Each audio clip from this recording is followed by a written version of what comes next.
Hello, and welcome to this week's episode of Views of an Outsider, the outsider's view from December 21st.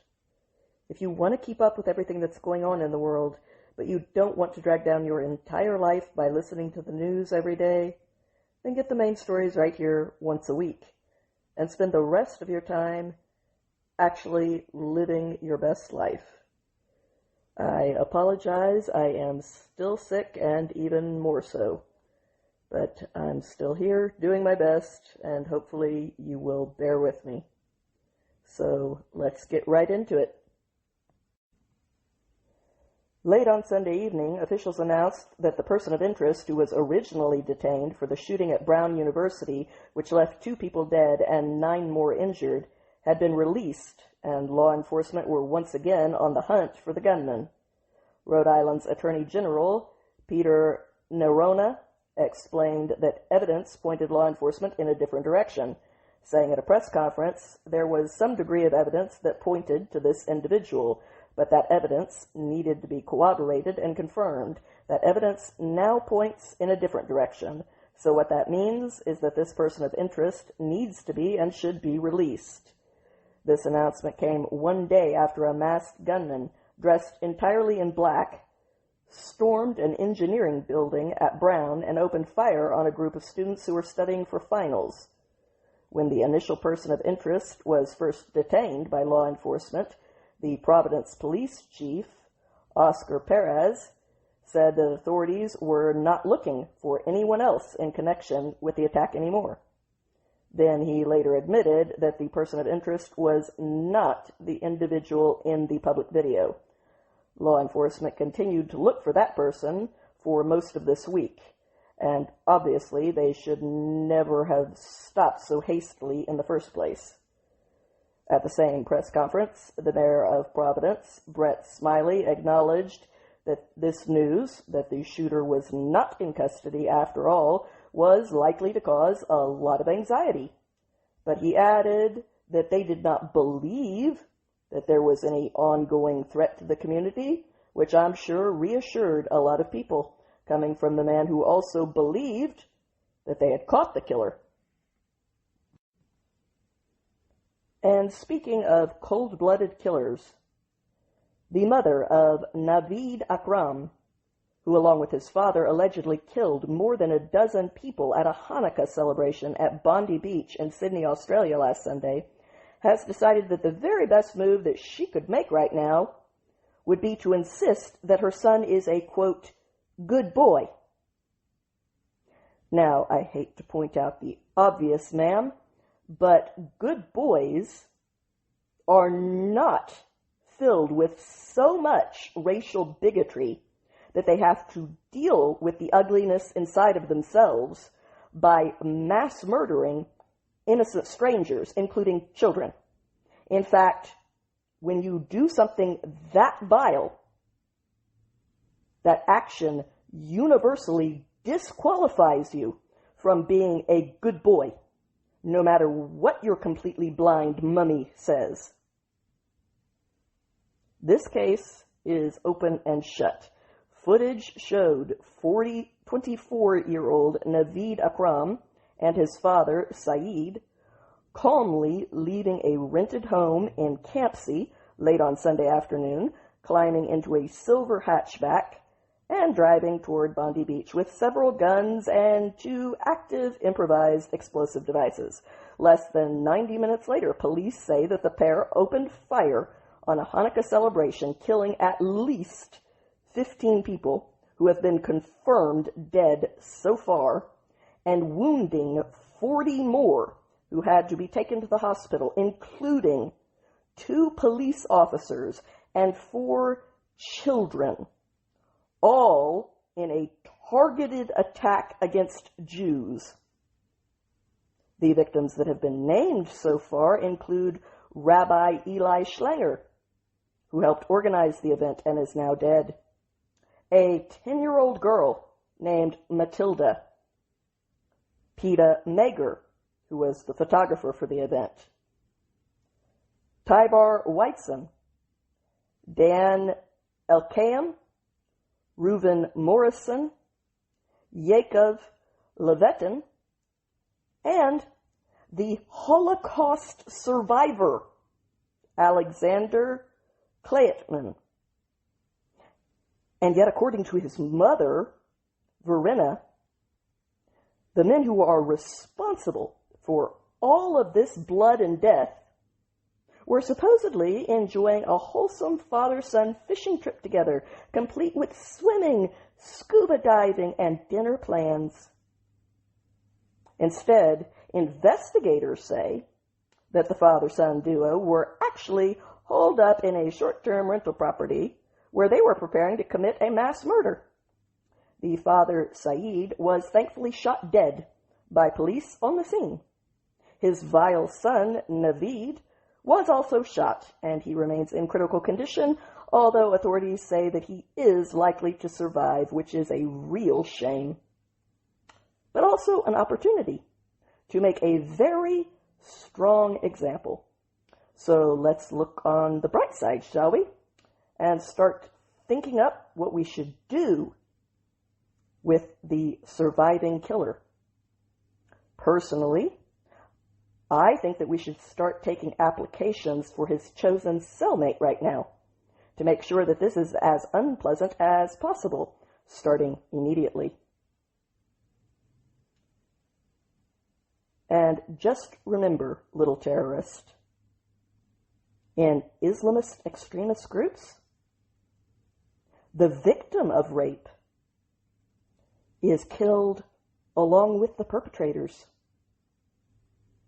In addition to recovering multiple weapons and 2 improvised explosive devices, police also recovered an Islamic State flag. So now federal authorities are investigating the 2 men's recent trip to the Philippines, a known hub for Islamist extremist groups. Yet, despite having an awful excuse for a man as a husband, who predictably turned around and raised an awful excuse of a human being as a son, Akram's mother actually continues to praise him, as though this will actually convince anyone out there, instead of just pissing more people off, saying, he doesn't have a firearm. Oh, well, if his mummy says so, I'll just ignore what I saw with my own eyes on the video. He doesn't even go out. He doesn't mix around with friends. She also claimed that her son did not drink, smoke, or go to bad places.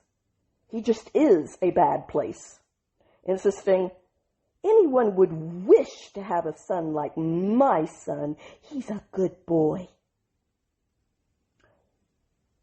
I'm not familiar how much American culture filters into Australia, so does the name Norman Bates mean anything to you, lady? No one wants a son like yours.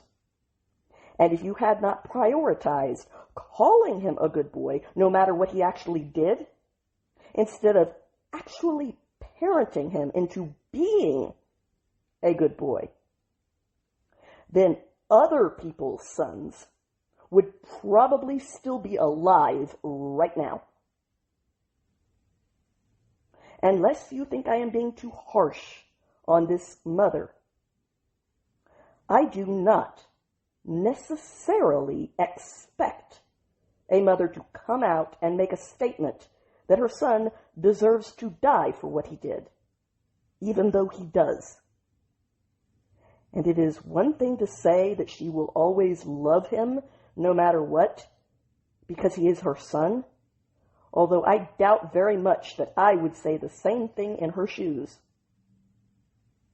But to actually defend his character as being noble after what he has done, that I do condemn, because that is way too far to be excused by the fact that you are his mother. And it is a big part of the problem when it comes to bad parenting in this world and the awful human beings that get produced from that bad, overindulgent, denialism brand of so-called parenting, a word that is a verb, meaning it requires action, work.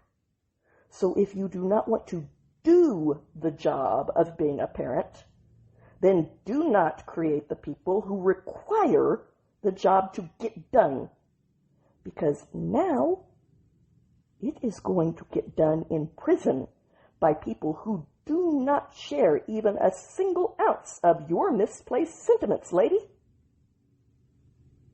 Her unforgivable statement was made as police cordoned off the family home and confirmed that her good boy allegedly helped to carry out one of the deadliest attacks in Australian history.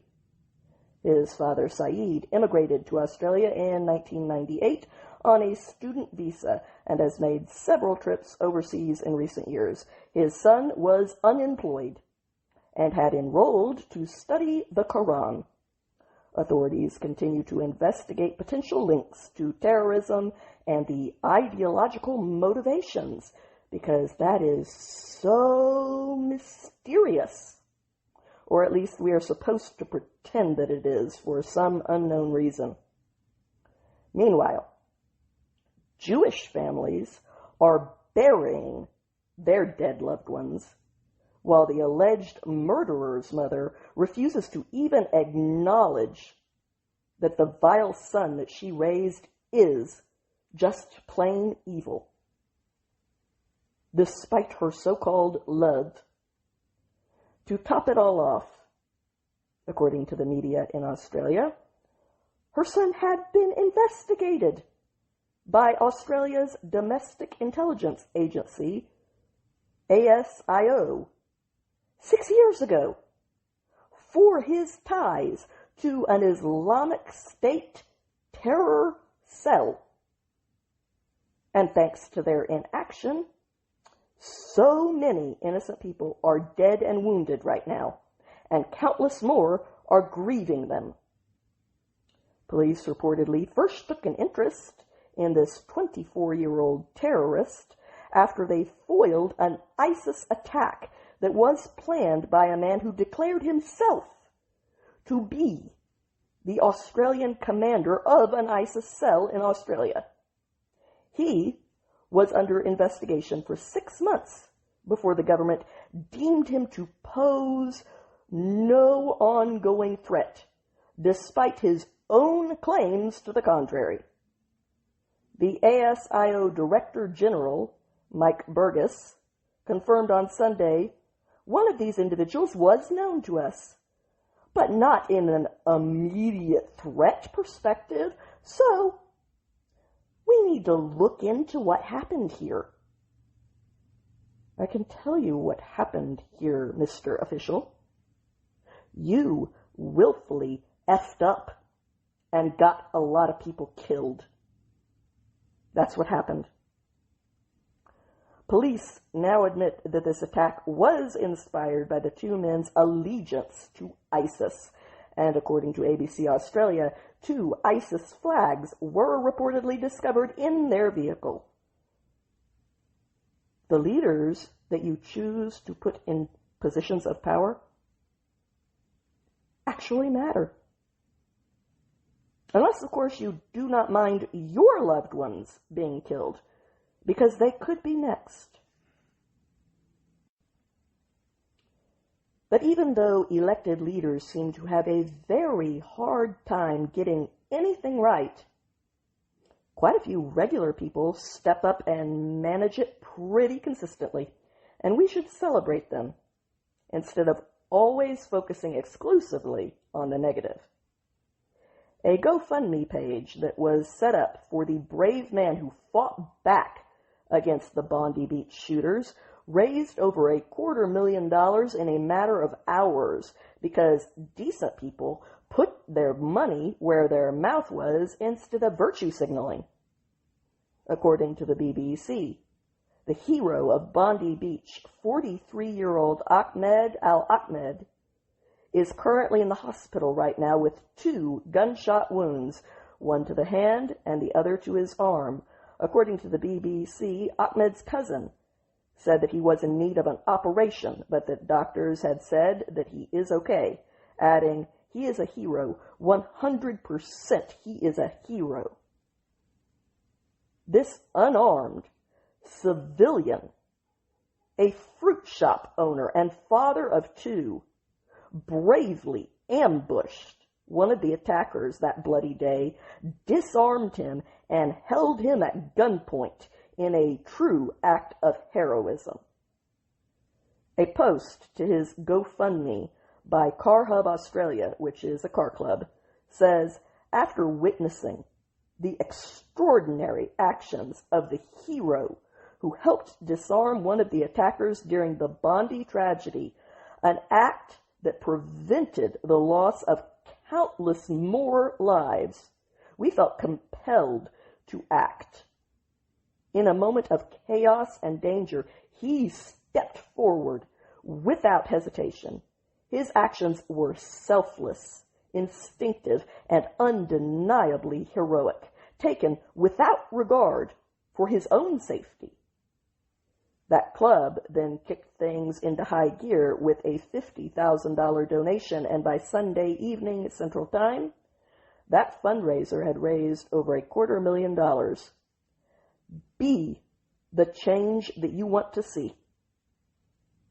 That may be a cliche, but it became one because it is true.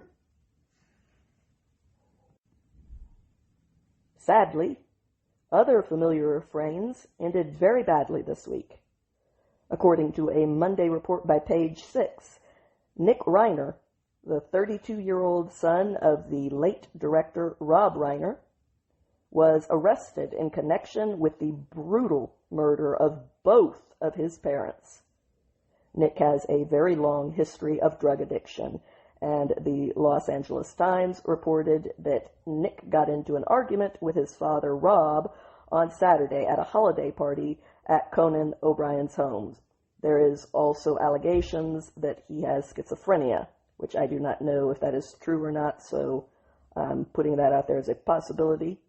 It may just be an excuse that's being floated by people trying to set up a defense for him. Who knows? We will find out more in time.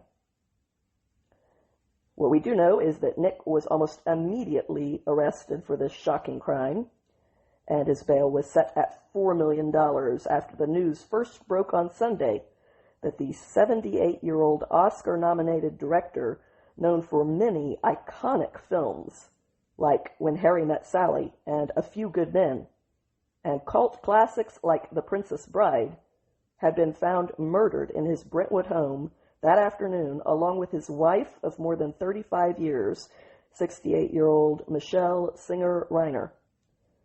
Later reports confirmed that the couple had tragically been found by their 28-year-old daughter, Rami, who quickly called authorities and tipped them off that her brother may have been involved.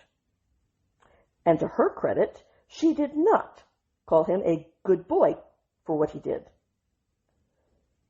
Later updates stated that both victims had their throats slit by their attacker.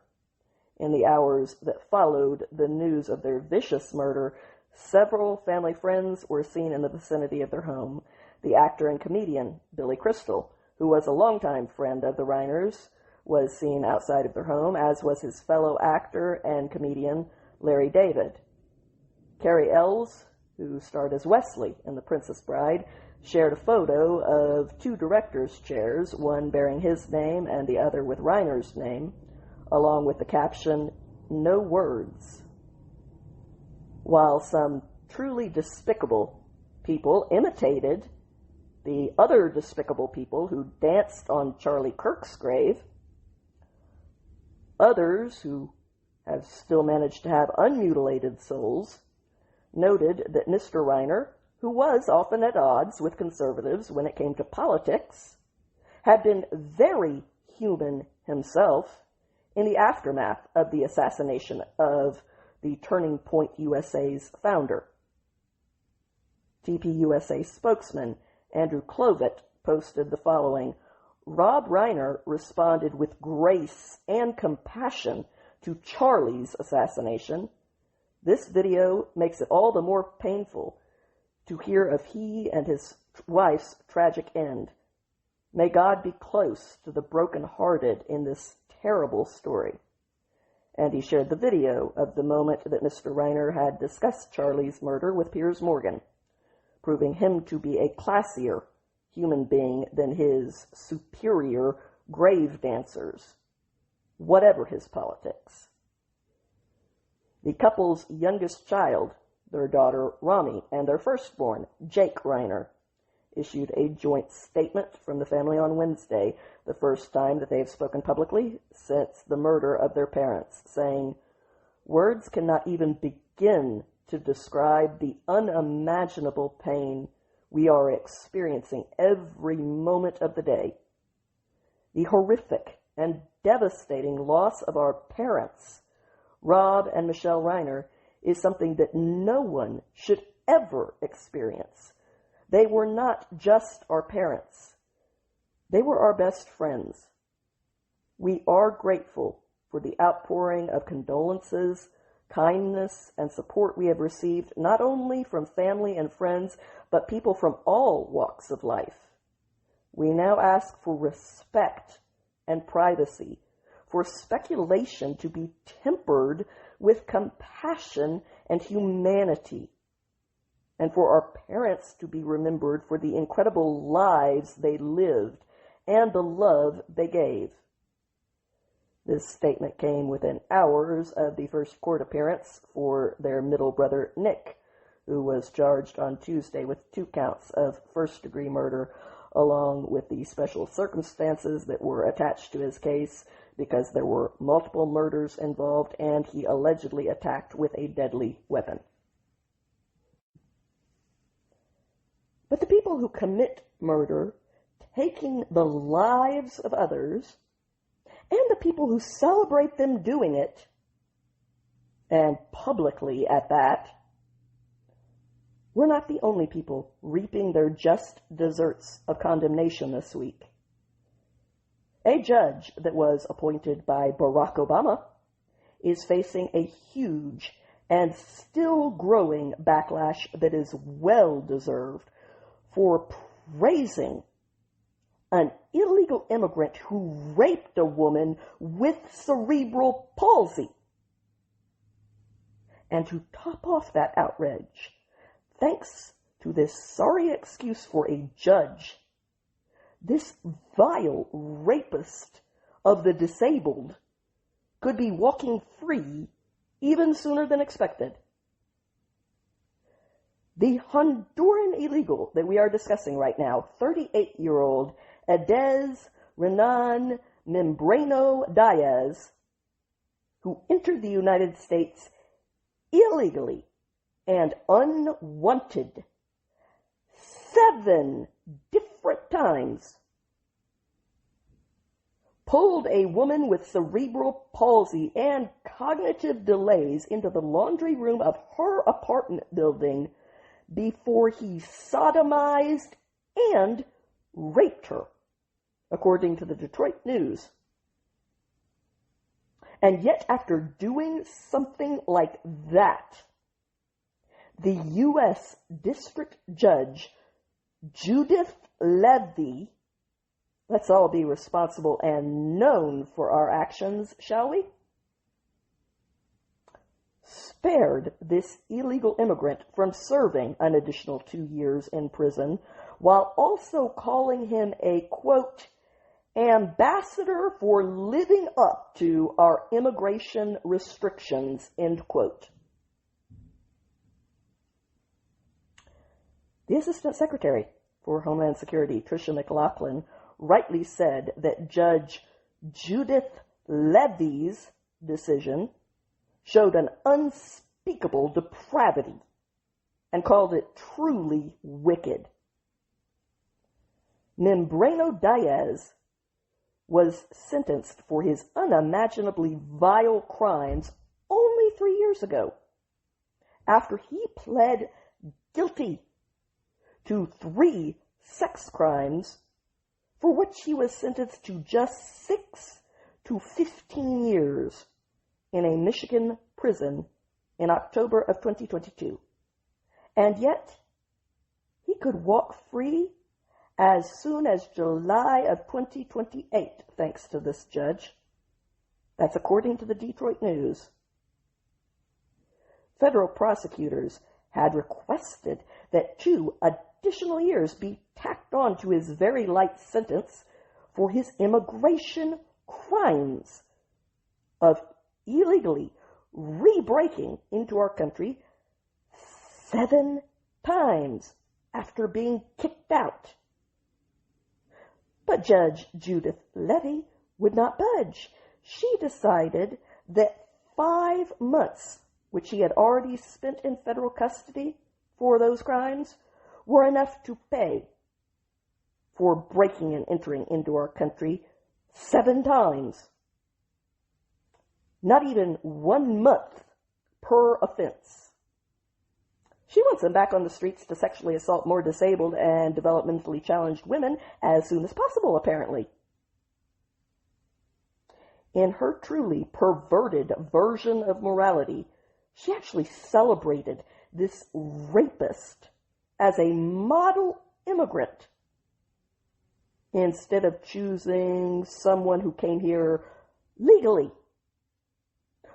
obeyed our laws while here, and contributed to American society, of which there are many immigrants who fit that bill. No, none of them were chose.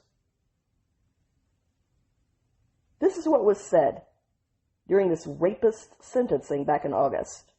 All that he had to say for himself was to tell Judge Judith Levy, "I was drunk, and I apologize to everybody, to all the American citizens.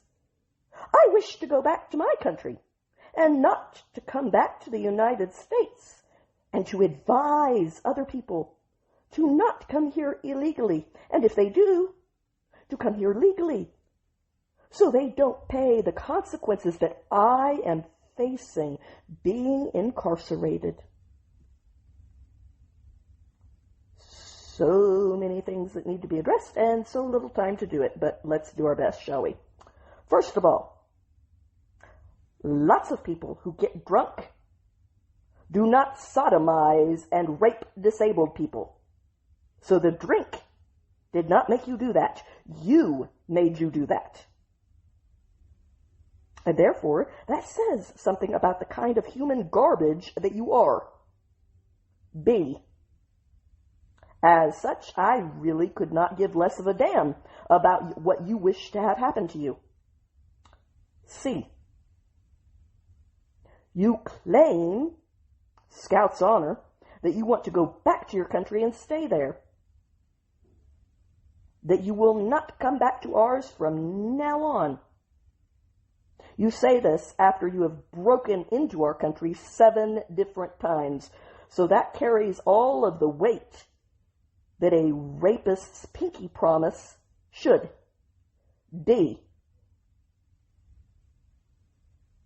you have to have your own life in order before you are qualified to give anyone else advice.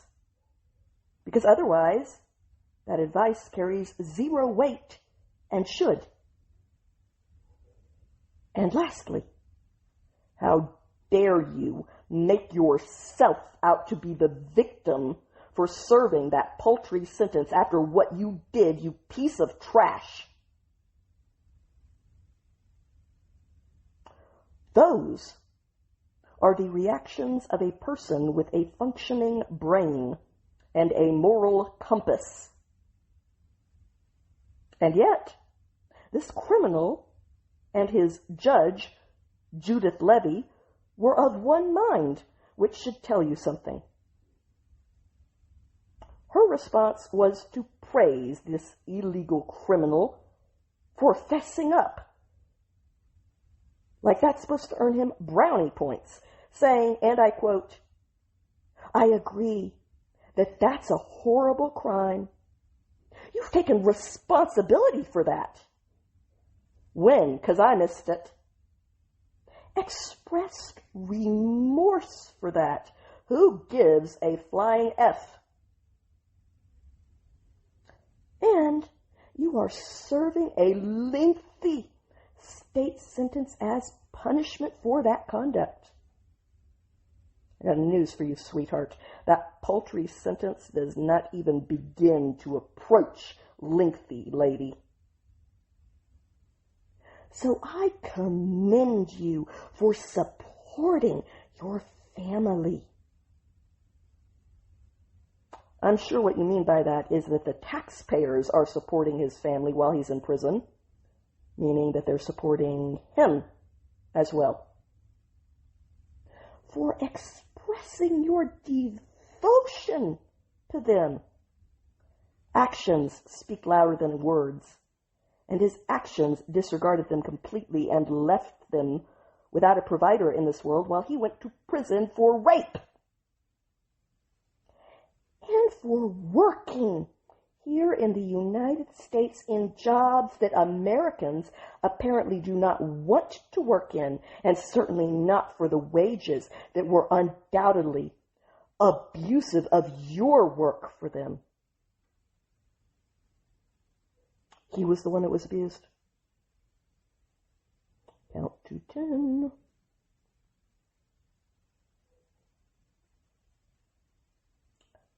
I see somebody who is stepping forward to take responsibility and to gain insight into what led you to commit that crime of sexual assault and this one of illegal reentry.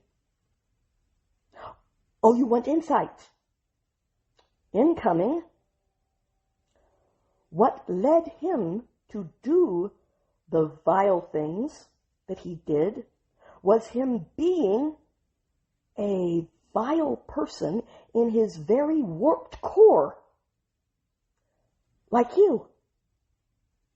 How's that for an insight, Your Honor? Then Judge Judith Levy went on to say, I usually have almost no hope that a prosecution of this nature will discourage other people. But in your unique case, you have expressed that you will be an ambassador for living up to our immigration restrictions and that you will communicate your experience to people back in Honduras and discourage them from coming here without documentation. End quote. And since the rapist said it, she was apparently stupid enough to believe it. I have a bridge to sell you in Brooklyn. Prosecutors appealed this mentally ill judge's decision in October, and once again, her name is Judith Levy. And those prosecutors have requested a resentencing by someone who is not clinically insane. The Assistant U.S. Attorney, Megan Sweeney Bean, wrote, "It is rare for the government to appeal a sentence as substantively unreasonable, but doing so is warranted here. Oddly, the district court spun Diaz's repeated illegal entries in his favor, commending his family devotion and willingness to perform work that it claimed Americans find undesirable, and it gave virtually no weight to his violent sex crimes." Here's what I think. I think that this judge, Judith Levy, should have to share this rapist's cell until that appeal is heard. Call it my contribution to her education. As a disabled woman, there are no words for you, lady. At least not any that I'm going to record for posterity. But some people in the Justice Department actually do the job that has been entrusted to them. So let's turn to some good news at this point, shall we? On Monday, the Attorney General, Pam Bondi, announced that after a thorough investigation, the Department of Justice was able to thwart a massive and horrific left-wing terror plot to bomb a number of different locations across Southern California on New Year's Eve. The plan was allegedly being organized by a faction of the Turtle Island Liberation Front, a leftist group that holds anti-Israel, anti-capitalist, and anti-American views, because they are just that unoriginal. The investigation had been a long one, according to Ms. Bondi, but the turning point came when the FBI obtained clear plans for the terrorist attack. According to a DOJ affidavit, as reported by the Daily Wire, one of the group's leaders, 30-year-old Audrey Carroll of Los Angeles, unknowingly provided an 8-page outline of their plot to a source that was actually working for law enforcement. Stupidity is fatal, people. Let's find a cure. That document, dubbed Operation Midnight Sun, oh good, Twiharts, violent Twiharts, outlined plans to drop backpacks that contain pipe bomb IEDs and simultaneously detonate them at 5 separate locations across Los Angeles and Orange counties on New Year's Eve, when all the locations would be packed. And this was not just talk. The suspects took multiple steps to carry out their plot, including acquiring bomb-making materials and traveling to a remote location in the Mojave Desert to construct and detonate a test explosive on December 12th.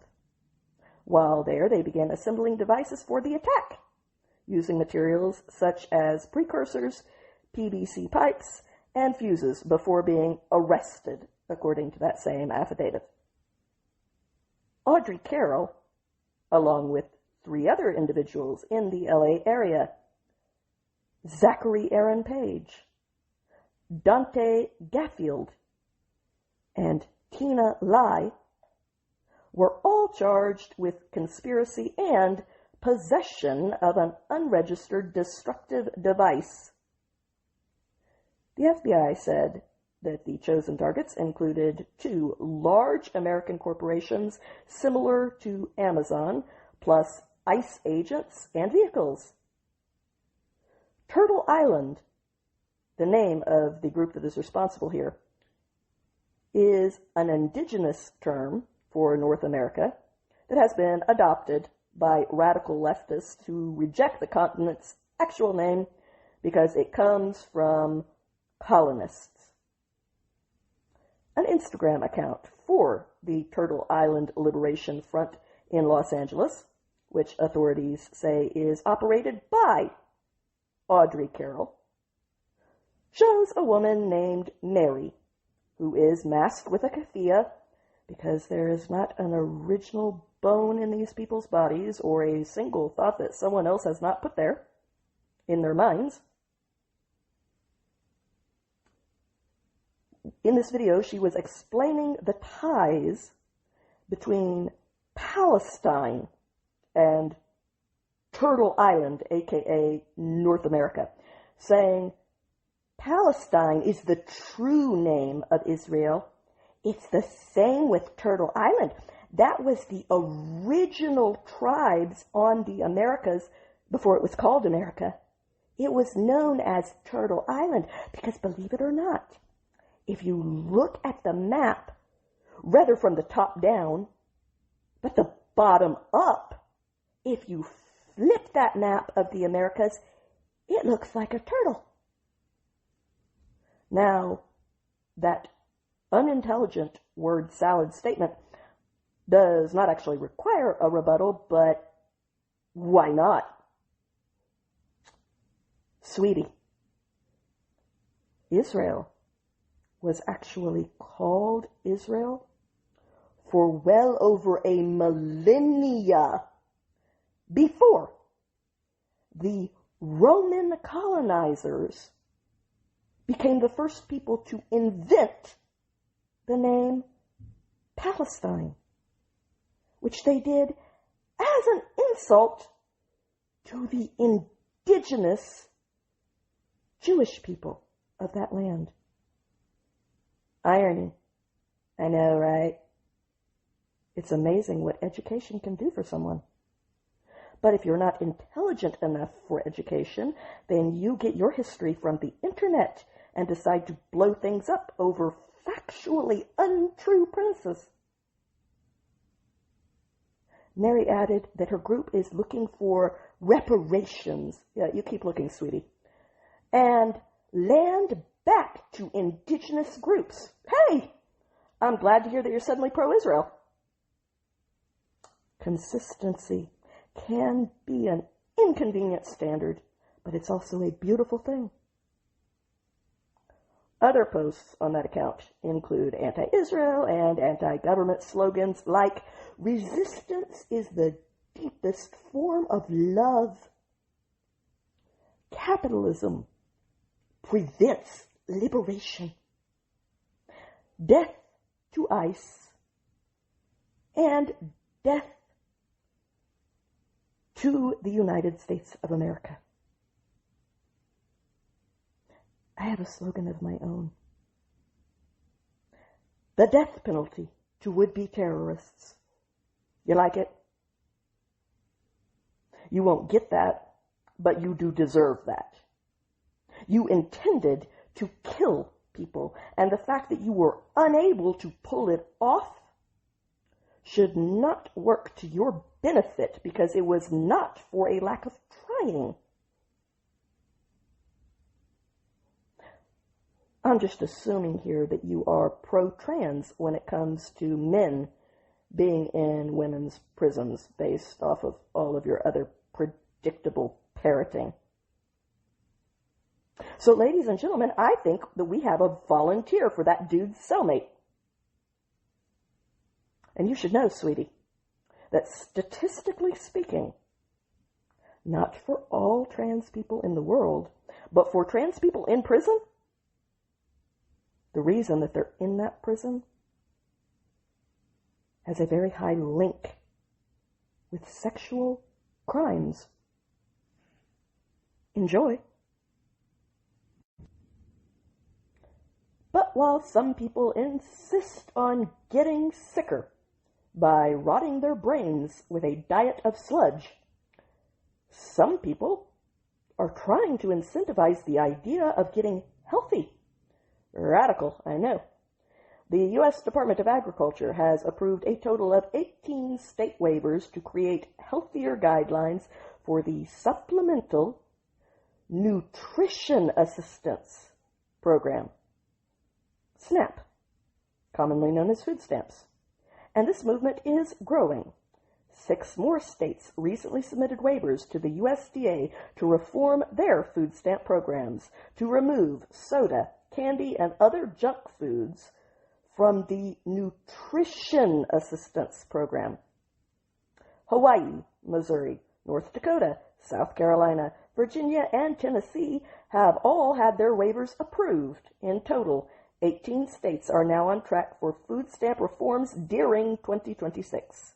The 12 other states that are going MAHA are Arkansas, Colorado, Florida, Idaho, Indiana, Iowa, Louisiana, Nebraska, Oklahoma, Texas, Utah, and West Virginia. 7 more states and half of the country will have woken up and gotten on board with the idea of being less sick. 3 guesses as to which half.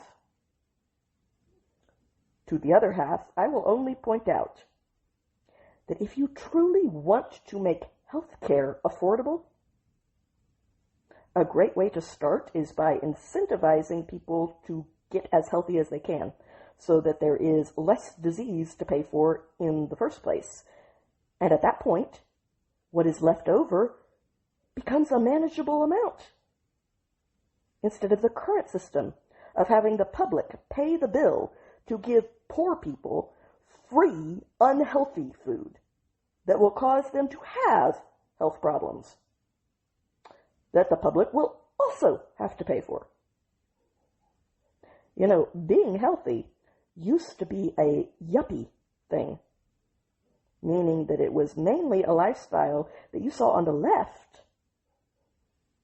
But that reality, like a lot of others, such as being for the working class, has changed. The only two Democrat-run states that have submitted these health waivers are Colorado and Hawaii. I salute both of you for going against the grain. The Health and Human Services Secretary, RFK Jr., said in a statement, "Thank you to the 18 governors who are leading the charge on SNAP reform to restore the health of Americans, especially our kids. Their courageous leadership is exactly what we need to make America healthy again. We cannot continue a system that forces taxpayers to fund programs that make people sick and then pay a second time to treat the illnesses those very programs help create."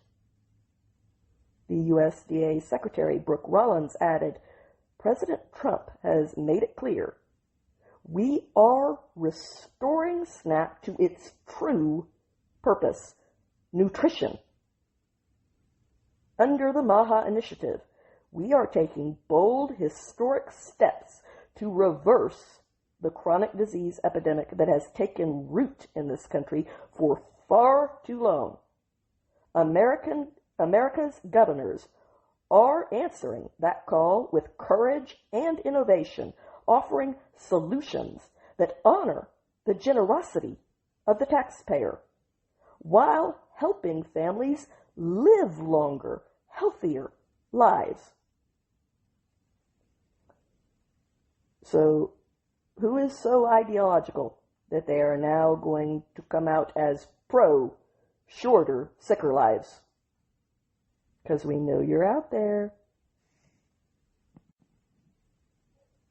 And speaking of the strange people who are out there, on Monday, Florida scored a significant victory in their fight to protect children from sexually explicit content, now that the state can enforce its 2023 law preventing minors from attending sexually explicit drag shows, a change that occurred after the 11th U.S. Circuit Court of Appeals lifted a lower court injunction that had universally blocked the enforcement of this law for nearly 2 years. Now Florida can move forward even while the broader legal battle continues to be decided. This ruling applies to the entire state with the lone exception of Hamburger Mary's, the only venue that challenged this law in the initial suit, the one that started all of this.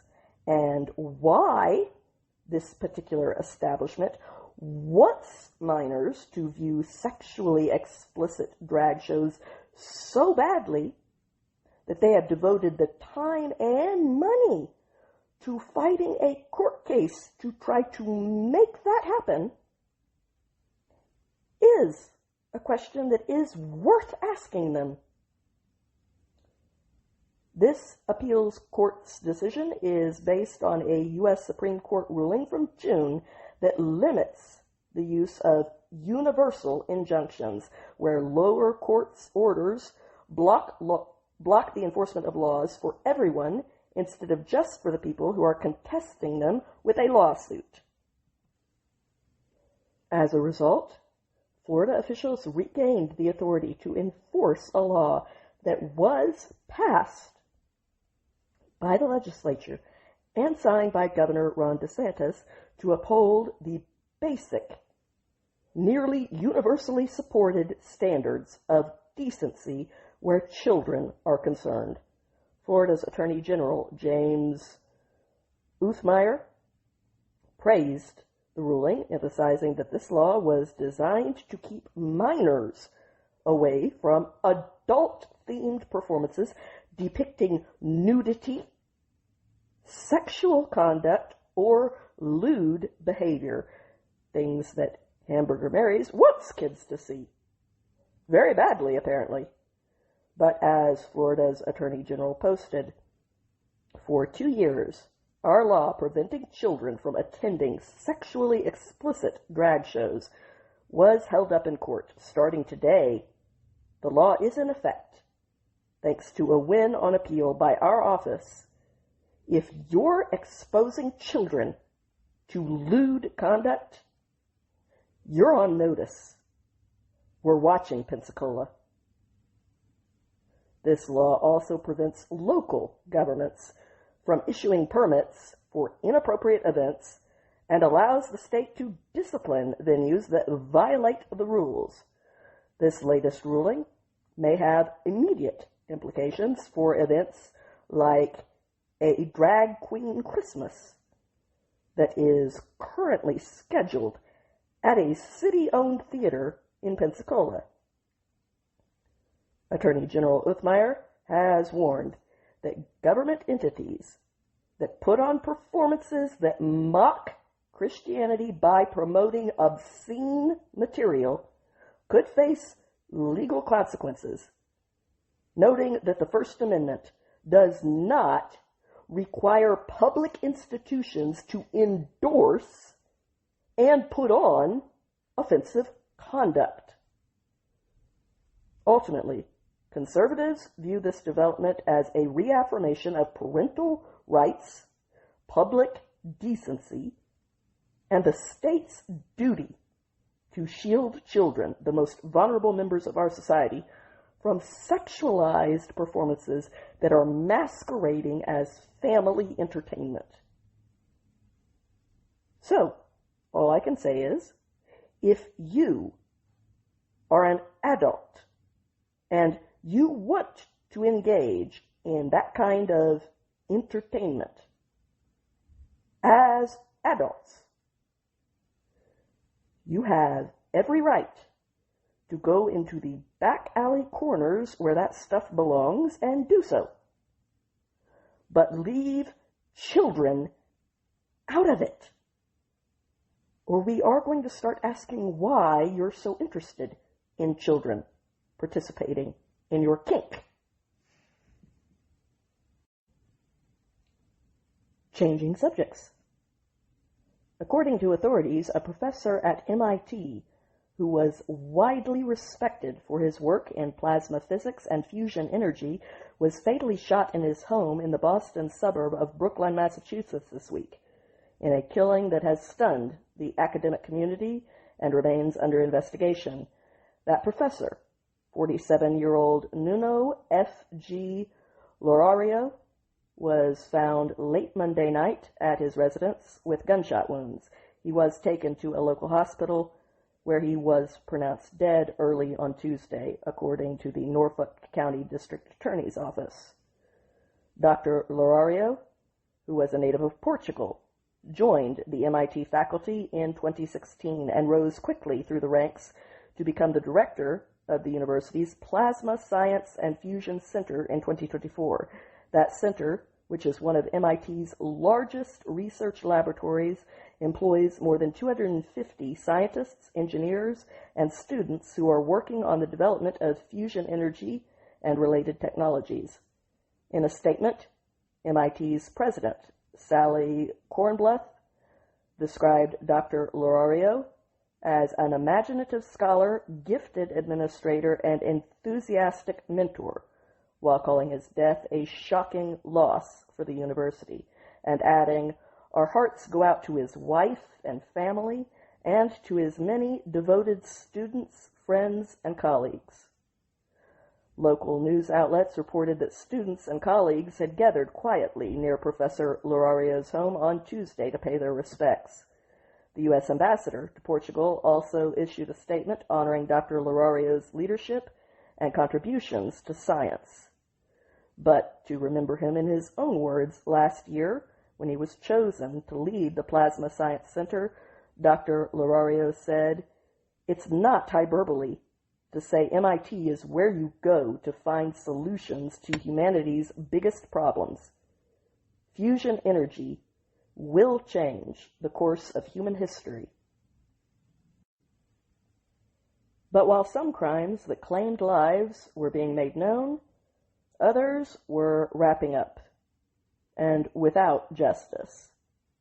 According to multiple reports, the former doctor who pled guilty to his charge in connection with the overdose death of Matthew Perry has been sentenced to the mildest of all penalties, house arrest. You might as well send him to bed without his supper. He killed a man, not came home after curfew.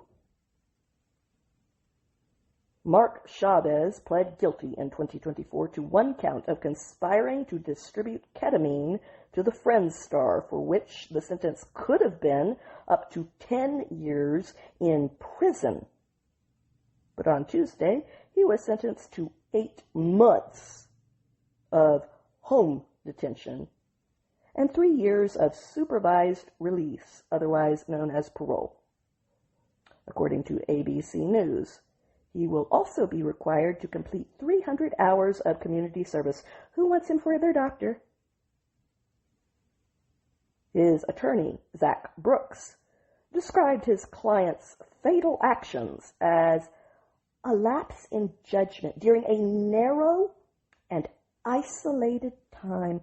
What occurred in this case was a profound departure from the life he had lived up until that point. The consequences have been severe and permanent. As permanent as death, which is what happened to Matthew Perry. Mr. Chavez has lost his career, his livelihood, and professional identity that he has worked for decades to develop. Looking forward, Mr. Chavez understands that accountability does not end with this sentence. He's committed to using the rest of his life to contribute positively, to support others, and to ensure that nothing like this ever happens again. While he cannot undo what occurred, he can choose how he lives his life from this moment. End quote. Now, lest all of those pretty words make you forget the reality here, let's review. Matthew Perry was found face down in his hot tub on October 28, 2023, at his home in Pacific Palisades. Chavez operated a ketamine clinic. This was not a narrow departure, it's what he did. Prosecutors revealed that he was the one who provided Matthew Perry with the drugs secondhand, as all legitimate physicians do, by way of another doctor, Salvador Plasencia, who was sentenced to 30 months in prison earlier this month for his role in this tragic death. At the time, Plasencia had allegedly texted Chavez saying, and I quote, "I wonder how much this moron will pay," before supplying him with 20 vials of ketamine totaling 2,000 milligrams of the drug, plus ketamine lozenges and syringes. The Los Angeles County Medical Examiner's Office determined that Matthew Perry had drowned, but attributed his death to ketamine, given that the levels of ketamine that were found in his system were so high that they were close to the range that would have been used for general anesthesia during surgery. This guy was a dealer, not a healer. He preyed on a known addict who was struggling, and he did so for money. Those are the facts. and the pretty words that you bought from your attorney cannot make us forget what you did. Speaking of not caring about words, only actions, a Marine Corps veteran from Texas who was left paralyzed and without a voice after being shot, allegedly by a criminal illegal immigrant, has since regained some of his ability to speak, and he shared his very first message to the public exclusively with the Daily Wire this week.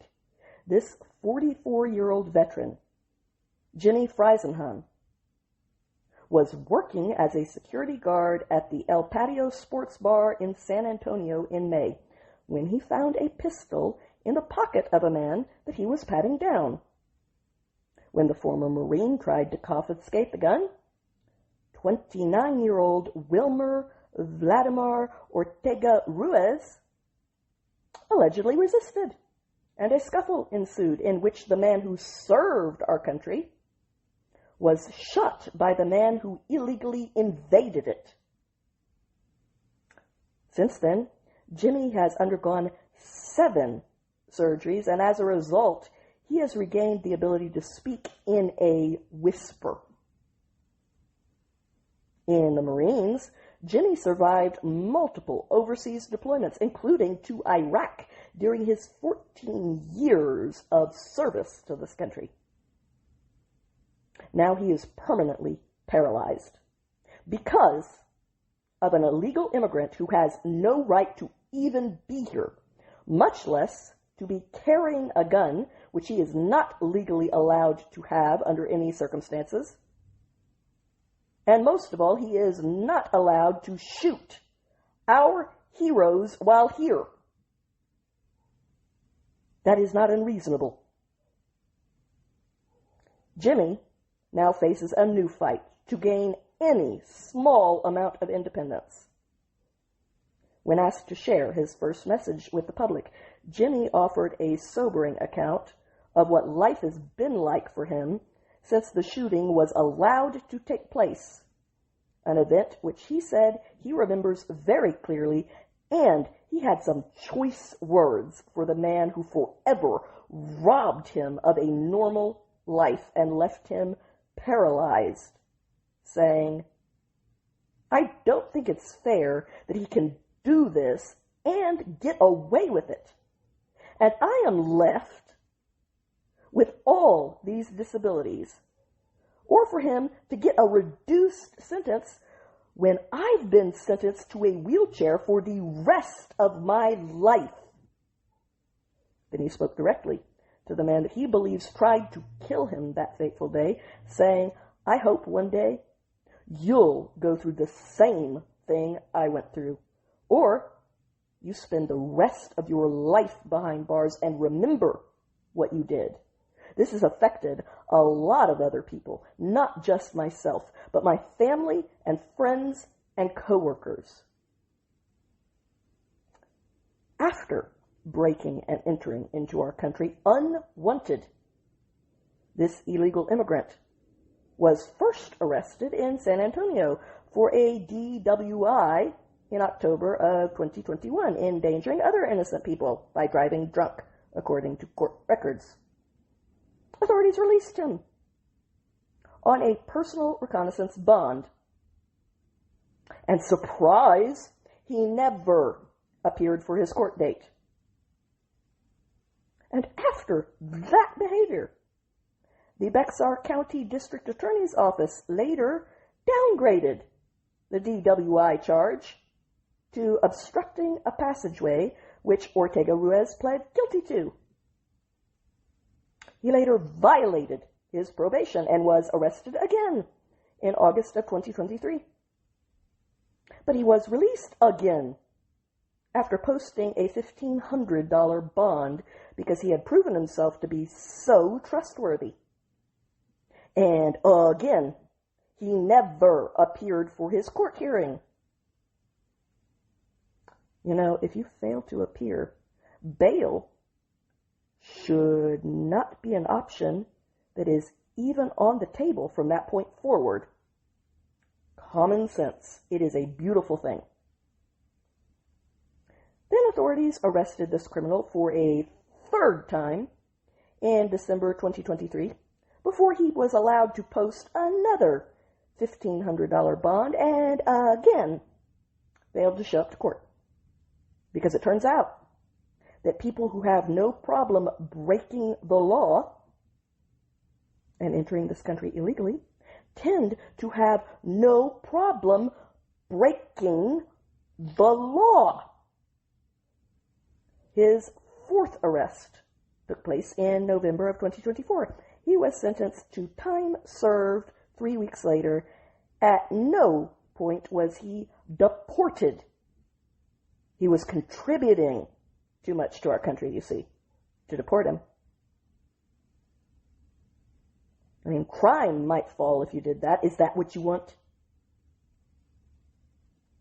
At one point, Ortega Ruiz was allegedly tied to an assault investigation after his girlfriend claimed that he physically attacked her.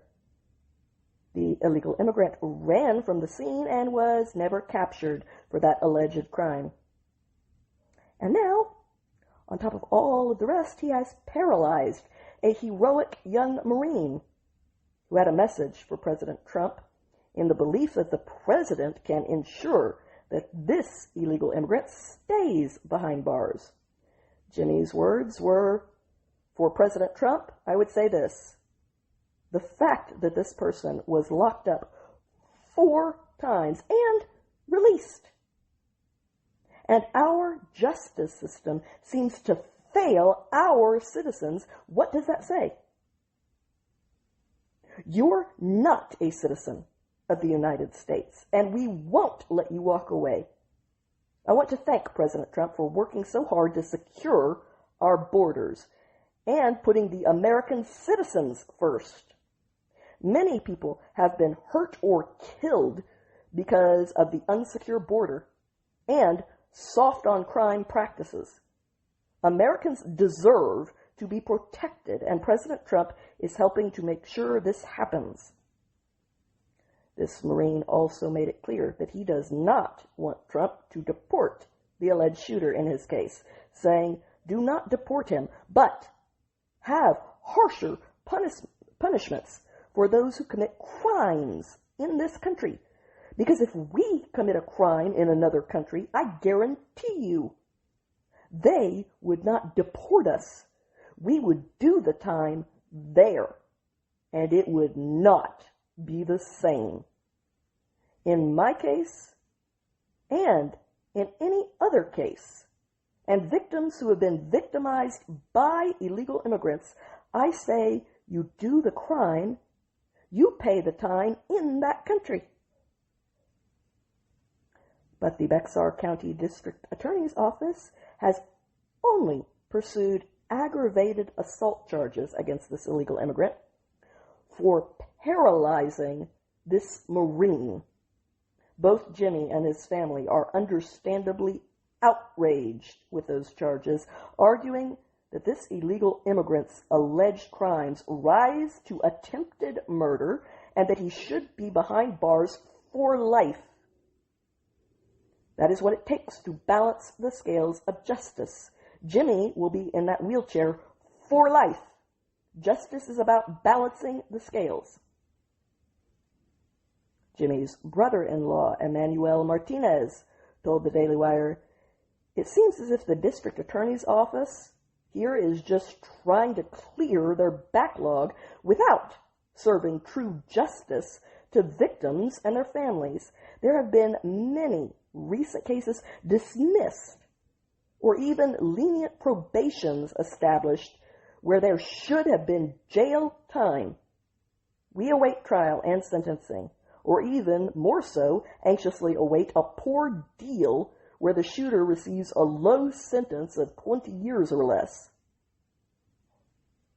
In an attempt to ensure this illegal immigrant faces justice, the federal government has hit Ortega Ruiz with charges for being an illegal alien in possession of a firearm, which is against our laws, and ICE has placed a detainer to ensure that he is not released onto the streets again.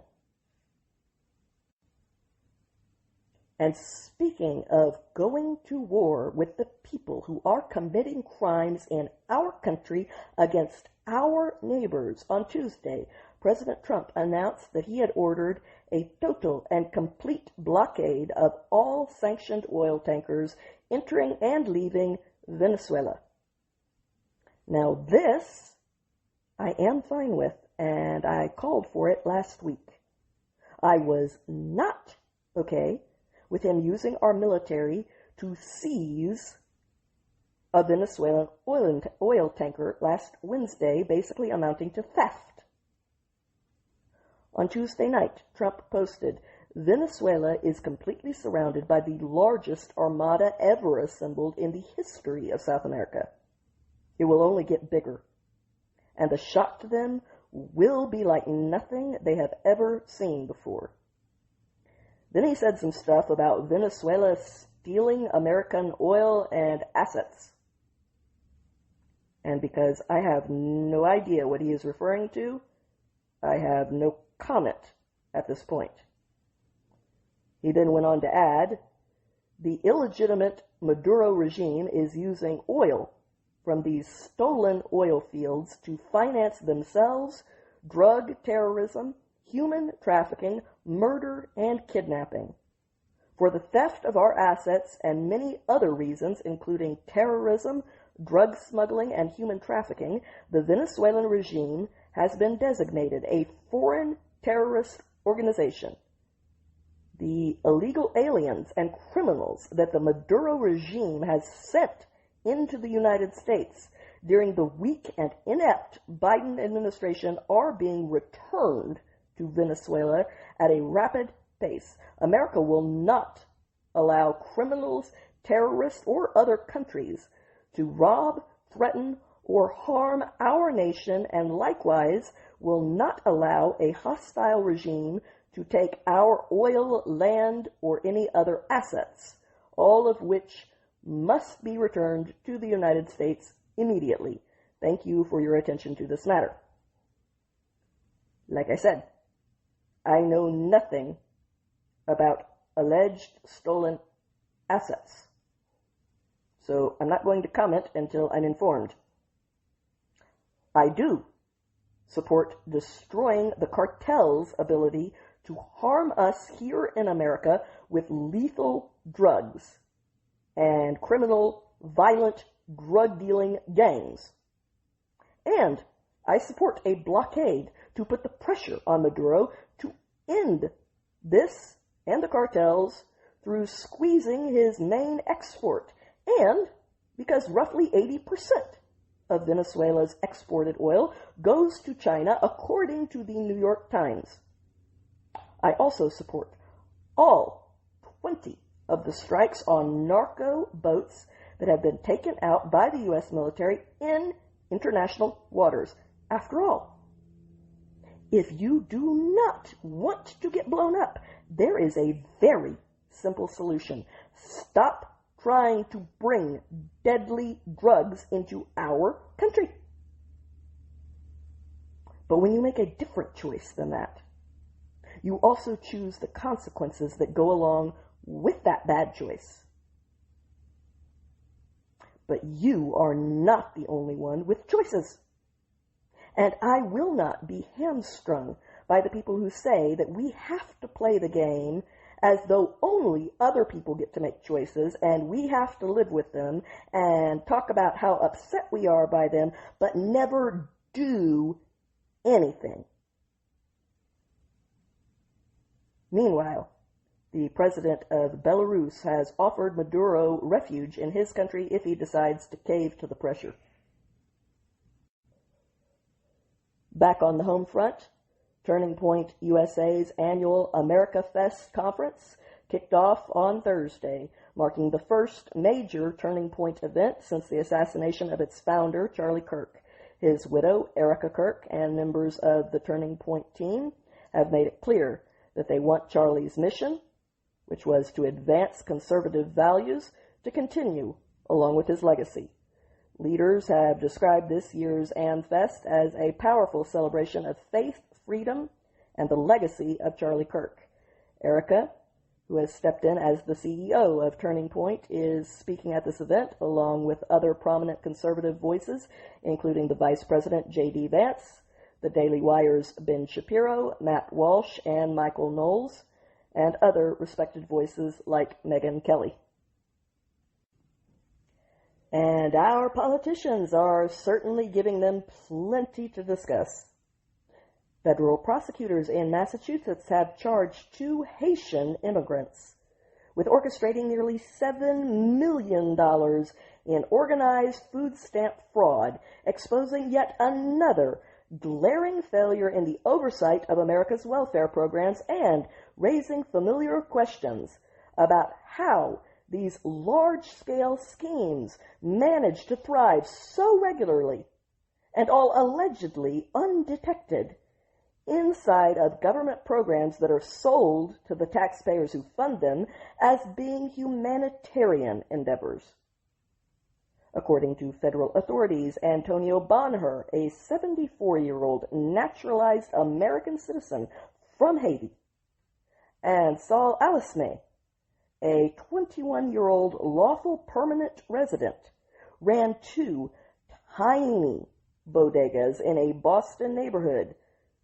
These 2 sites bore very little resemblance to legitimate grocery stores, yet despite their sparse shelves and minimal traffic, one store alone redeemed up to $500,000 in SNAP benefits in a single month.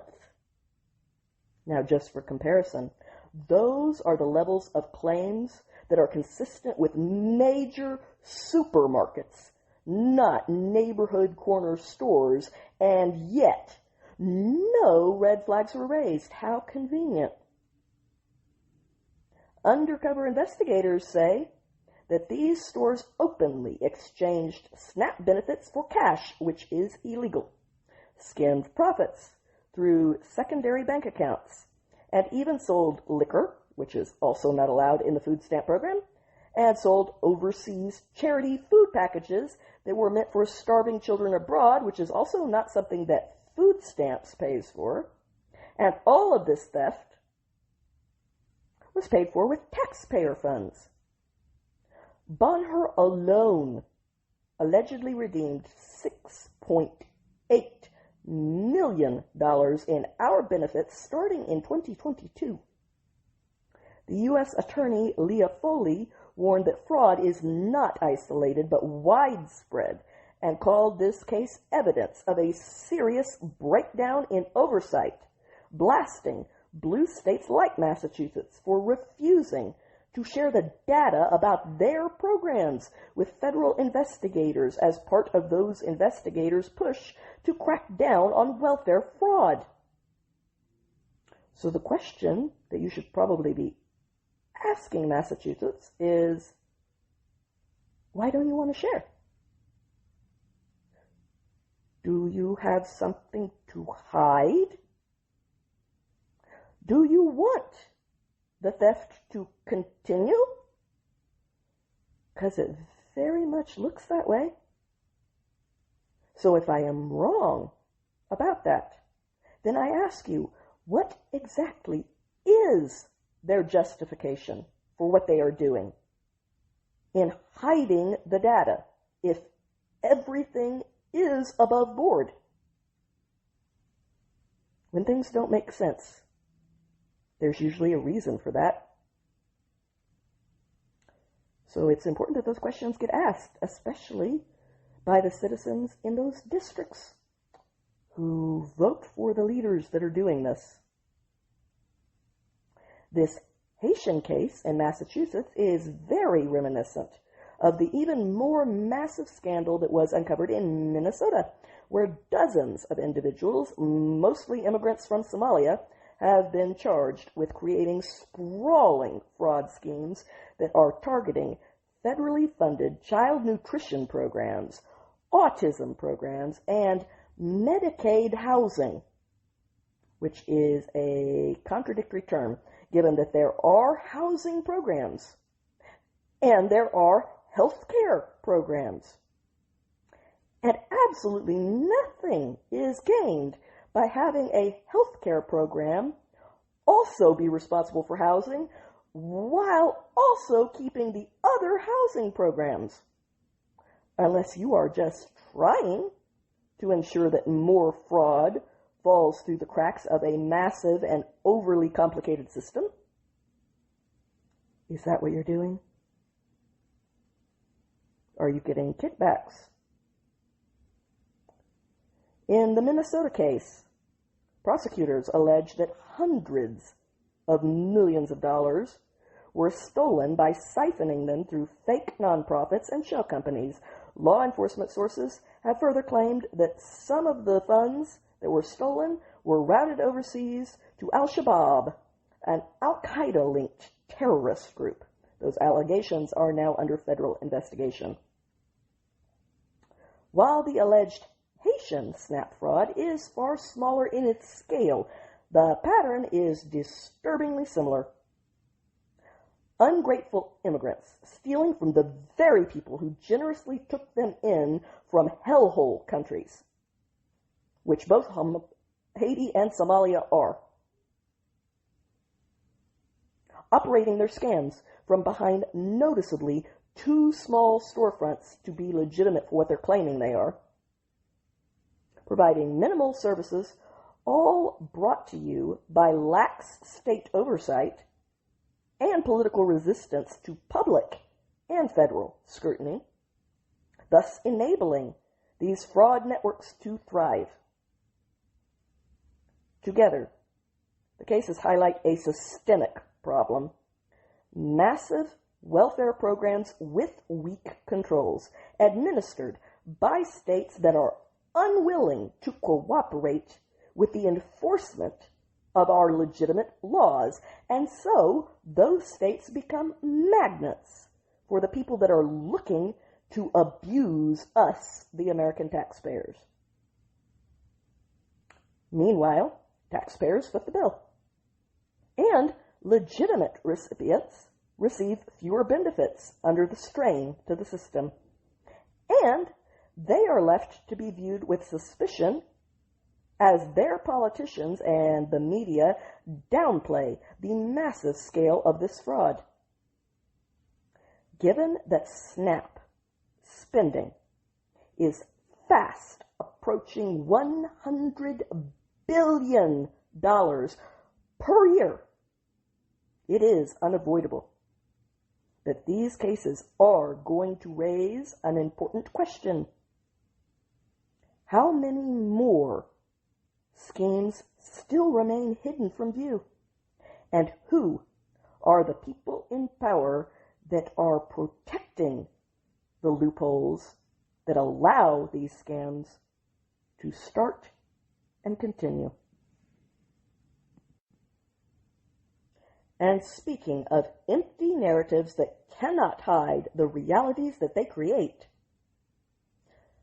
an illegal immigrant that was given a commercial driver's license by the state of New York allegedly caused a fatal crash while driving a tour bus. This illegal immigrant from China is 54-year-old Yasung Hung, and thanks to New York's indifferent negligence, he has now killed a 31-year-old truck driver and injured several other people in Tennessee, whose citizens did not vote for irresponsible and deadly insanity. This unnecessary and entirely preventable crash took place on December 9th, while this illegal immigrant driver was distracted by a video on his phone, according to the New York Post. This is only the latest collision in a very long string of recent crashes that have involved illegal immigrants behind the wheels of massive trucks and buses that require special commercial driver's licenses to operate. Many of these illegal truck drivers, including this one, cannot speak or read English.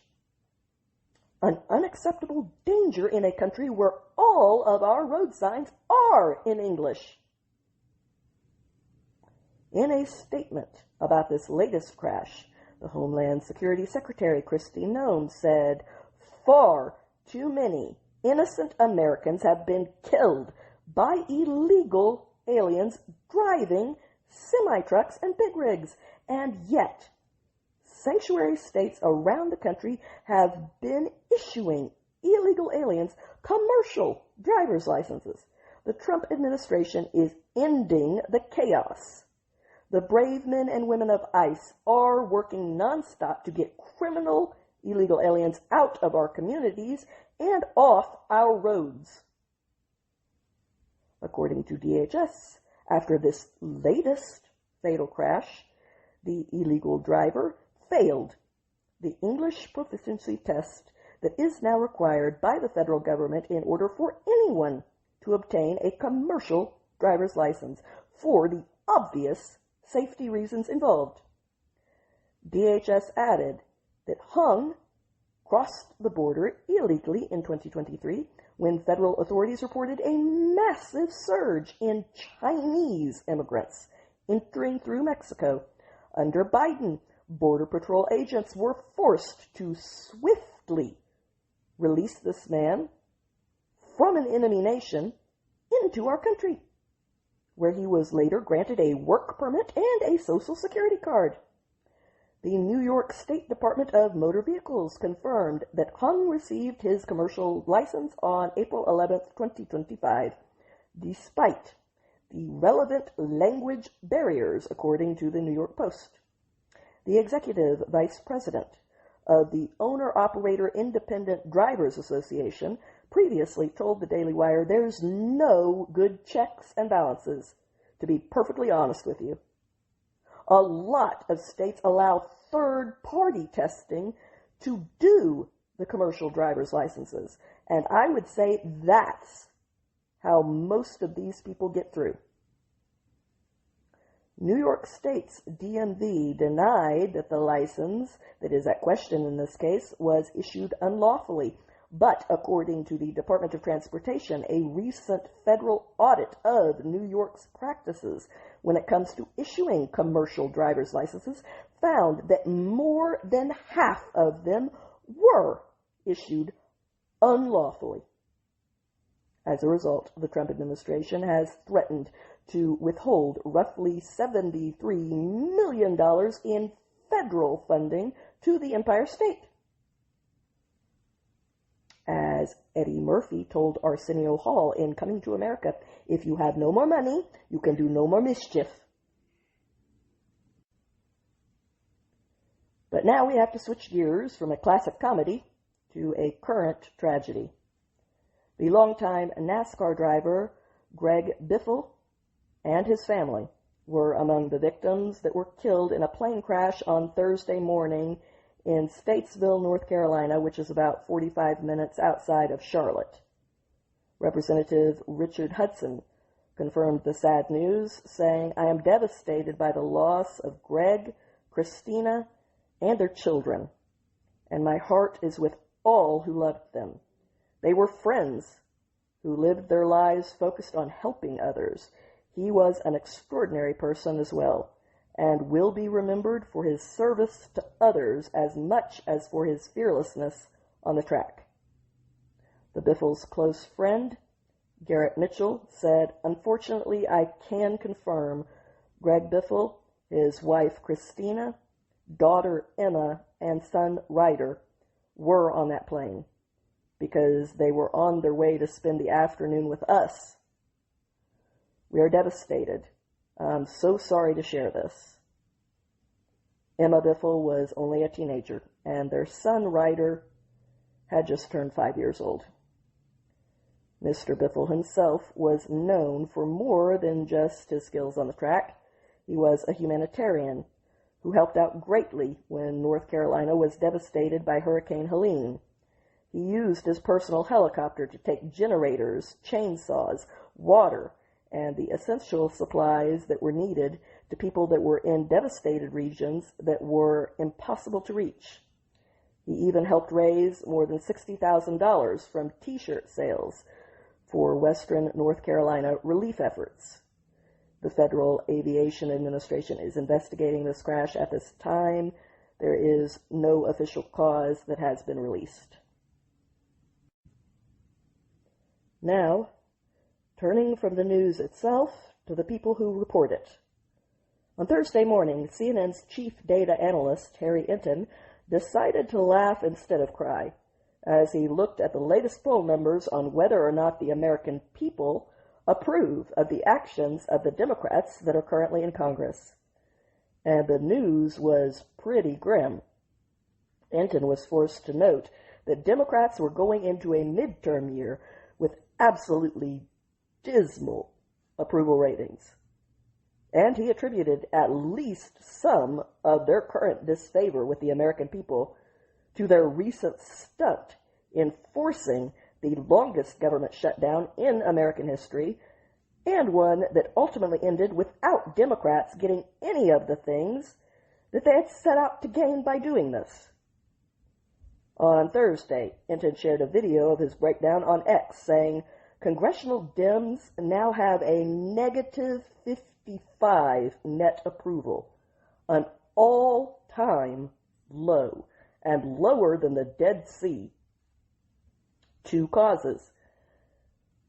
Dems give them a negative 6-point net approval. And they're at minus 61 points with Indies. The effect? Dems' lead on the generic ballot is less than half of what it was at this point in the 2006 and 2018 cycles." Enton had to laugh a bit as he acknowledged Democrats in the minds of the American public are lower than the Dead Sea.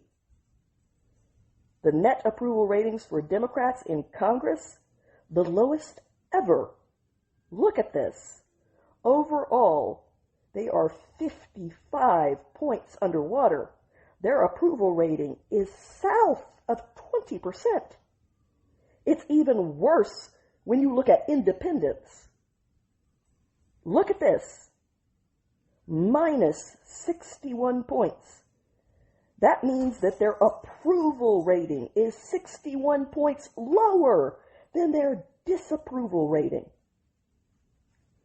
Quinnipiac has been polling this question for the better part of the 21st century. They have never found Democrats, at least those in Congress, in worse shape than they are right now. The longtime data analyst pointed out that congressional Democrats had been up by 22 points with their own voters just in October, and had plummeted from that to minus 6 points with their own voters in just 1 month's time. That's a 28-point decline, falling through the floor. Enton added that while he thought it was still possible for Democrats to turn the ship around and win control of the House in 2026, it was not something that they should take for granted as a given, regardless of that usually being the case during midterms, saying, when you have numbers like this, hold the phone just a second. I will just point out that stories like this next one may be affecting those numbers when it comes to independents, of which I am one. Less than 24 hours after sanctuary authorities in Virginia released an illegal immigrant from jail, he went on to murder a man. Not accidentally kill him in a DUI hit and run. Murder. Less than 24 hours after being released. The illegal from El Salvador is 23-year-old Marvin Morales Ortez. And at the same age when most people are playing beer pong at college. He is already a killer who allegedly shot a man to death inside of his own home in Reston, Virginia on Wednesday, after authorities in Fairfax County released him from jail and ignored an ICE detainer to hand him over. That is according to multiple reports. Federal law enforcement sources told the Daily Wire that Morales-Ortiz crossed our southern border illegally in 2016. At the time, Border Patrol agents were preparing to deport him and his mother. However, the two claimed that they feared returning to their home country. So, in 2022, under Biden, an immigration judge dismissed his deportation case altogether, allowing him to stay in this country without any legal status. And how did this illegal repay us for generously buying his BS story that he was in danger in his own country and allowing him to jump the line and stay in our country despite his crimes when it came to breaking into it in the first place? Did he contribute to the community with service and work hard to make sure that we never regretted our generosity to him? No, he brutally murdered someone instead. Merry Christmas. And, according to ABC 7, he has also been tagged as a suspected member of the very violent MS-13 gang. Oh, I'm sorry, I'm just waiting for some loon to say that our country was built by violent cartel gangs. But while they are trying to get their pitch straight, we will continue with today's object lesson. According to ABC 7, Morales-Ortiz popped back up on the radar of authorities 6 other times, starting in 2019, for a slew of alleged crimes ranging from murder to assault. He was charged with first-degree murder in 2021. The charges against him were ultimately dropped after authorities determined that he was not involved in this murder, and another individual was ultimately convicted for that crime. But lest you think that this MS-13 gangbanger is some poor victim of our system, Morales-Ortiz was found guilty for a theft case where he was fined $300. To this day, he has never paid that fine. And the local outlet reported that before he was released this last time, Morales-Ortiz was charged with allegedly brandishing a gun, which he is not allowed to have as an illegal, and assaulting someone who was injured by him. I am so glad that we left some patient, law-abiding person waiting in line and gave their place to this career criminal.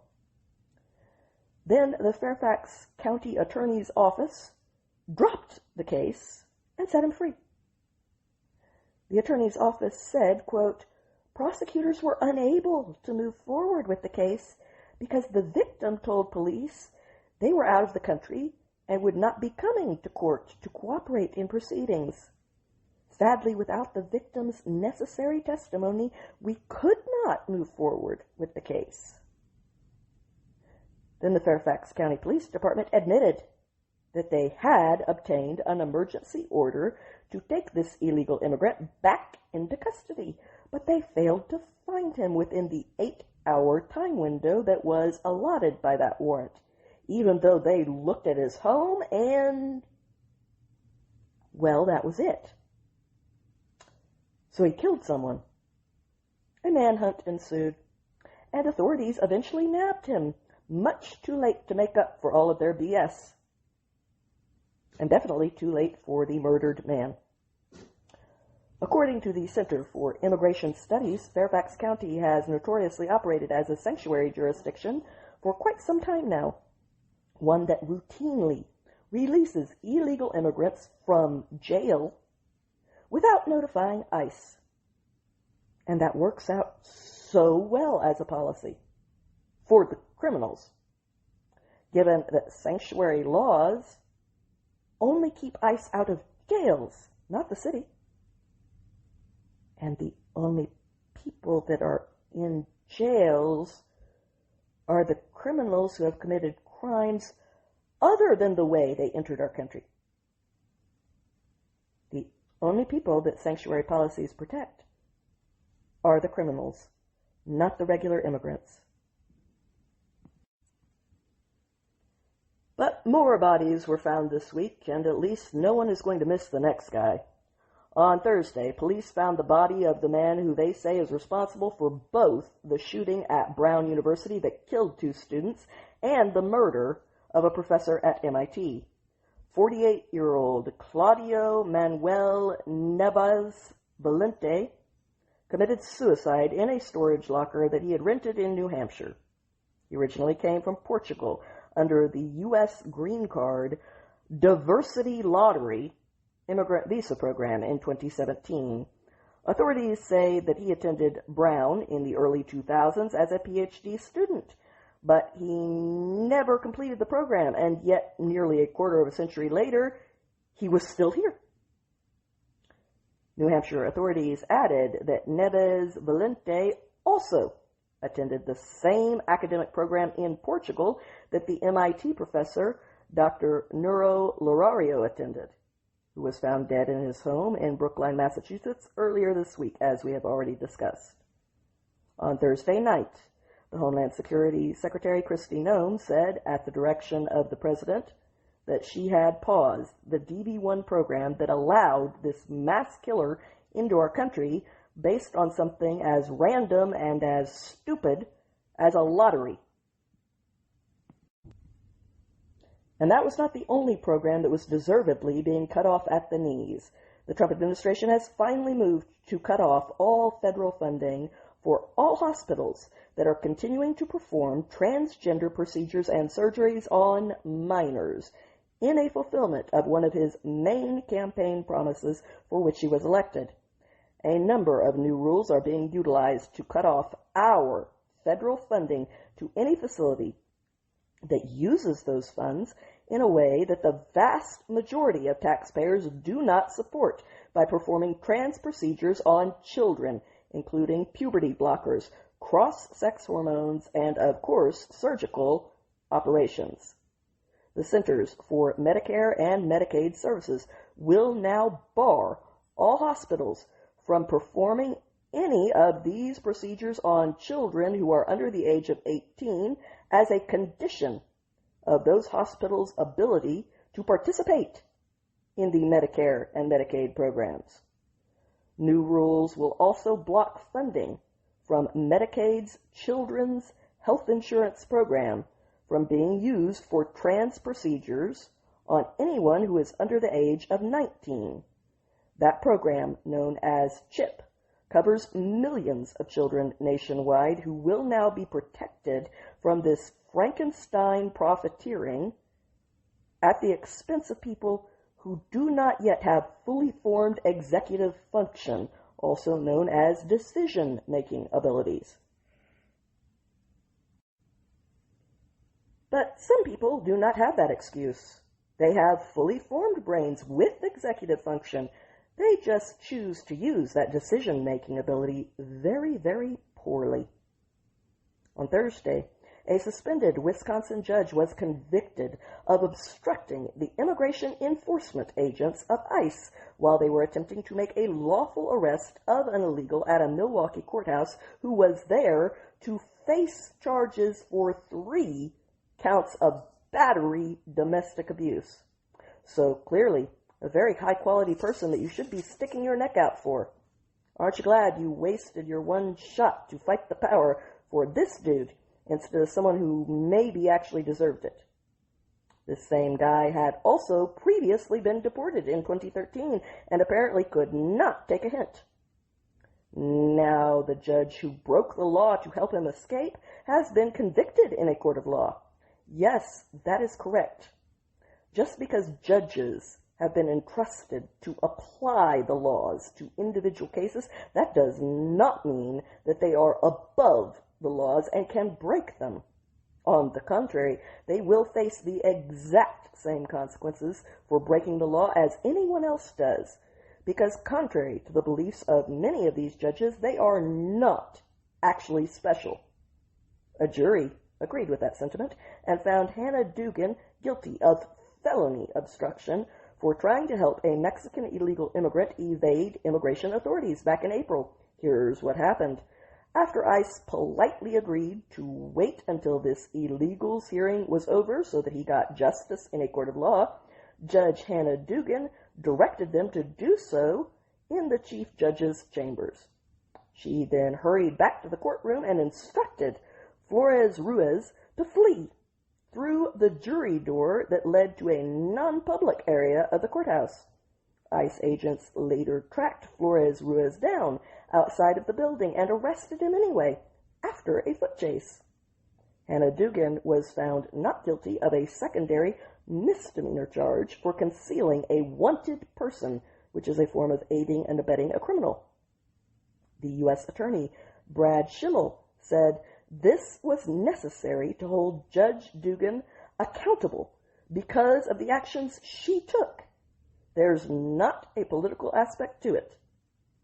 Hannah Dugan's legal team plans to try to overturn her conviction, but in the meantime, she could face more than 5 years in prison at her sentencing, and she has already been suspended from the bench. And I would just like to add that a judge should be held to the very highest standards, given that it is their duty to set the example of respecting the law. So, if Hannah Dugan's fellow judge shows her any kind of special favoritism because of their shared profession, by giving her a lenient sentence, instead of living up to the required standard that they issue blind, impartial justice, then that judge's name is going to be called out several times on this podcast as well, because the public has a right to know who is making these decisions so that we can hold them and the people who appoint them accountable at the ballot boxes. In the meantime, the Deputy Attorney General, Todd Blanche, validated this conviction, saying former Wisconsin State Judge Hannah Dugan betrayed her oath and the people she served when she obstructed federal law enforcement during an immigration enforcement operation. Today, a jury of her peers found her guilty and sent a clear message. The American people respect law and order. Nobody is above the law. This department will not tolerate obstruction, will enforce federal immigration law, and will hold criminals to account, even those who wear robes. But threats to American values and America in general come in all forms. On Friday, the FBI Director Kash Patel announced that a Chinese national, Yuhong Zhang, had been arrested for allegedly smuggling genetic material from E. coli bacteria into the United States while working as a researcher at Indiana University.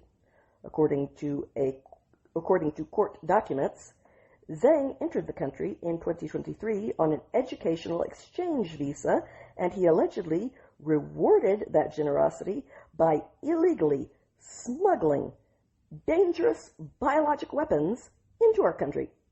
Kash Patel posted, "This is yet another example of a researcher from China given the privilege to work at a U.S. university, who then allegedly chose to take part in a scheme to circumvent U.S. laws and receive biological materials hidden in a package originating from China.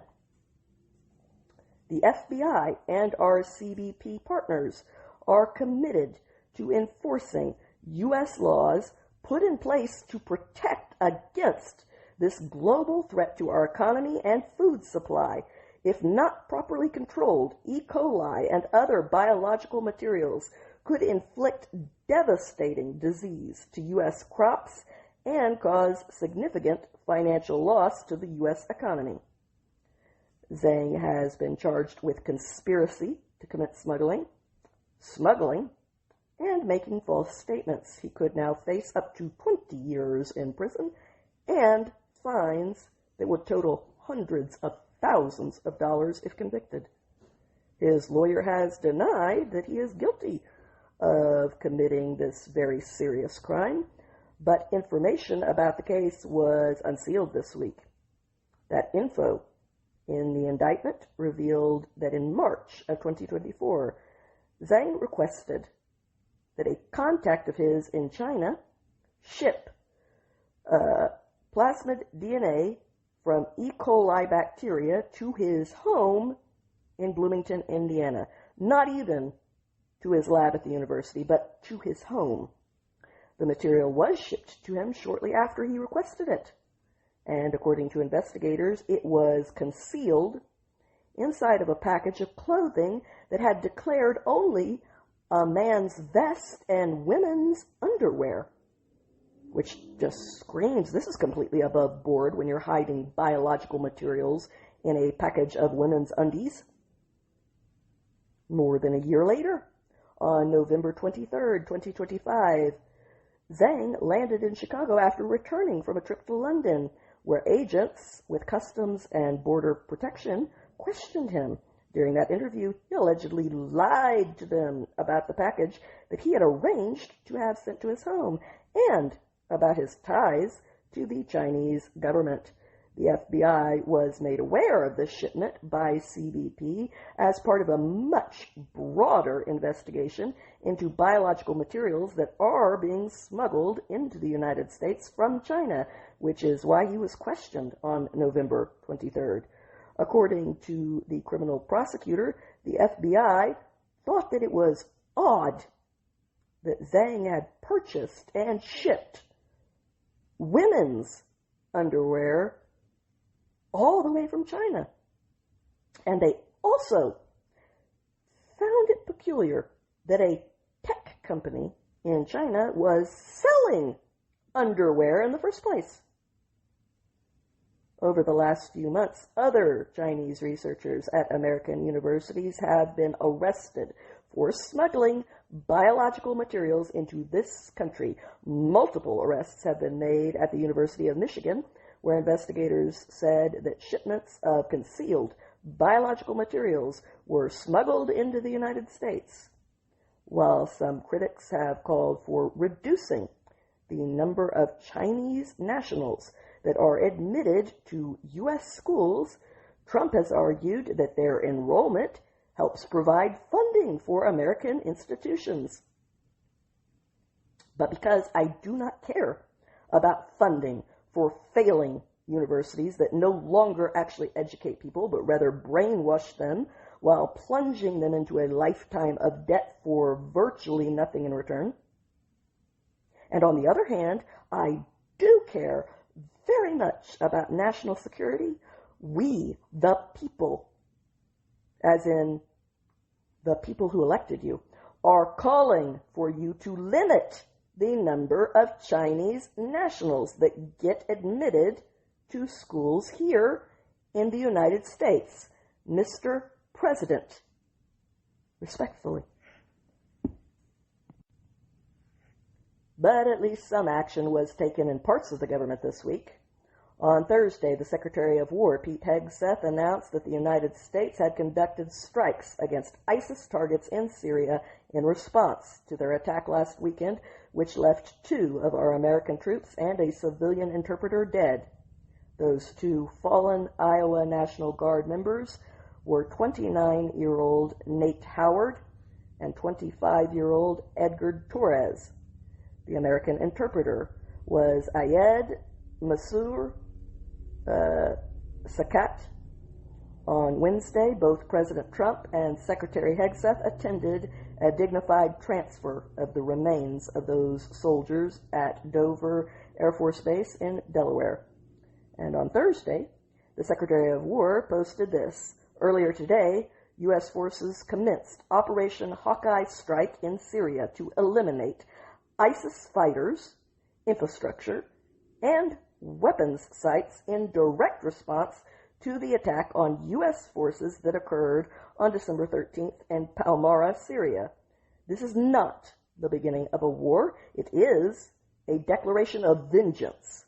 The United States of America, under President Trump's leadership, will never hesitate and never relent to defend our people. As we said directly following the savage attack, if you target Americans anywhere in the world, you will spend the rest of your brief, anxious life knowing the United States will hunt you, find you, and ruthlessly kill you. Today, we hunted and we killed our enemies, lots of them, and we will continue.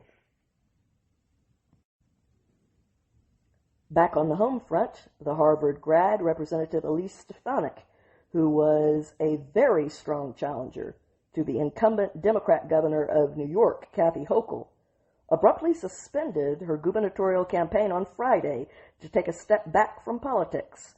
Ms. Stefanik posted this announcement.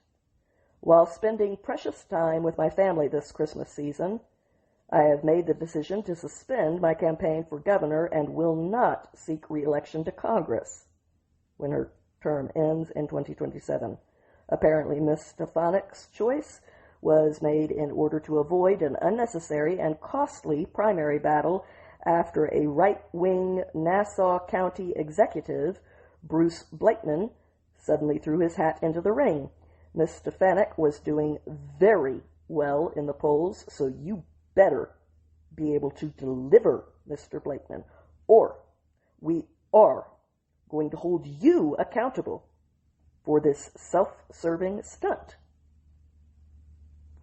Ms. Stefanik said, while we would have overwhelmingly won this primary, it is not an effective use of our time or your generous resources to spend the first half of next year in an unnecessary and protracted Republican primary, especially in a challenging state like New York.